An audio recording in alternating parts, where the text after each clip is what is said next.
Tout ce que vous me montrez de cette sorte ne m'inspire qu'incrédulité et révolte. Une longueur de 5 actes, ni plus ni moins. C'est la mesure d'une pièce qui veut être réclamée et remise sur le théâtre. Qu'un Dieu n'intervienne pas, à moins qu'il ne se présente un nœud digne d'un pareil libérateur, et qu'un quatrième personnage ne s'évertue point à parler. Le cœur doit soutenir le rôle d'un acteur et avoir sa fonction personnelle, qui ne chante dans les entr'actes rien qui ne soit utile au sujet et ne s'y adapte étroitement. À lui de prendre le parti des bons et de donner les conseils d'un ami, de modérer ceux qui l'emportent et d'aimer ceux qui ont la crainte de faillir.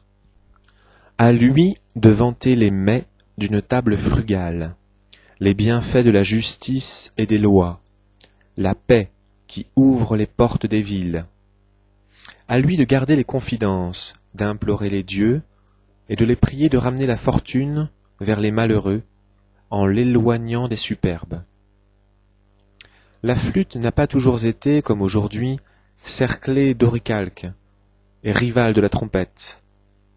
Grêle de sons, simple, percée de peu de trous, elle avait l'emploi de donner le ton aux chœurs, de les soutenir et de couvrir de ses accents les gradins aux rangs encore peu serrés, où s'assemblait un peuple très facile à compter, vu son petit nombre, sobre, religieux, respectueux. Après que, victorieux, il eut commencé à étendre son territoire, qu'un mur plus vaste eut enveloppé les villes, qu'au jour de fête chacun fit impunément couler le vin en plein jour pour satisfaire son génie, il s'introduisit dans les rythmes et la mélodie une licence plus grande. Quel goût en effet pouvait avoir le campagnard, ignorant mêlé, libre de ses travaux, au citadin, l'homme du commun, mêlé aux gens de distinction.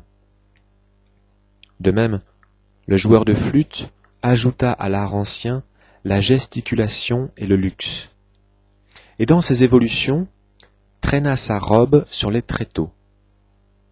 De même encore, les cordes sévères de la lyre s'accrurent de tons nouveaux. Une audacieuse abondance de style trouva un langage inaccoutumé, et, qu'il s'agit de découvrir d'utiles avis ou de prédire les événements, les pensées ne diffèrent plus des oracles de Delphes. Celui qui disputa avec un poème tragique un bouc de peu de prix, bientôt aussi montra nu sur la scène les agrestes satyres, et avec rudesse, mais sans abdiquer sa gravité, il se risqua à la plaisanterie. Il fallait en effet des séductions et une agréable nouveauté pour retenir un spectateur revenant des sacrifices, plein de vin et ne connaissant plus de loi. Mais la règle à suivre pour faire bien accueillir les satyres rieurs, les satyres insolents, et pour passer du sérieux au plaisant, c'est que le dieu ou le héros mis en scène, quel qu'il soit, vu naguère dans l'éclat de la pourpre et de l'or, ne s'abaisse point par un langage terre-à-terre jusqu'au niveau des boutiques obscures, et non plus, en évitant de ramper, ne court pas après les nuages et le vide. Se répandre en vers badins n'est pas digne de la tragédie, et pareil à la matrone, contrainte de danser au jour de fête, elle ne se mêlera point sans quelque honte aux satyres effrontés.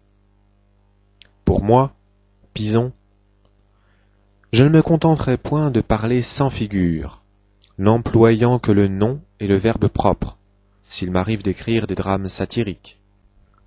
Et je ne m'efforcerai pas de m'écarter du ton de la tragédie, au point de ne mettre aucune différence entre le langage de Dave et de l'effronté Pythias, enrichi du talent qu'elle vient de faire cracher à Simon, et celui de Silène, gardiens et serviteurs du Dieu qui l'a élevé. Au moyen d'éléments connus, je m'attacherai à façonner mes vers de sorte que chacun espère en faire autant.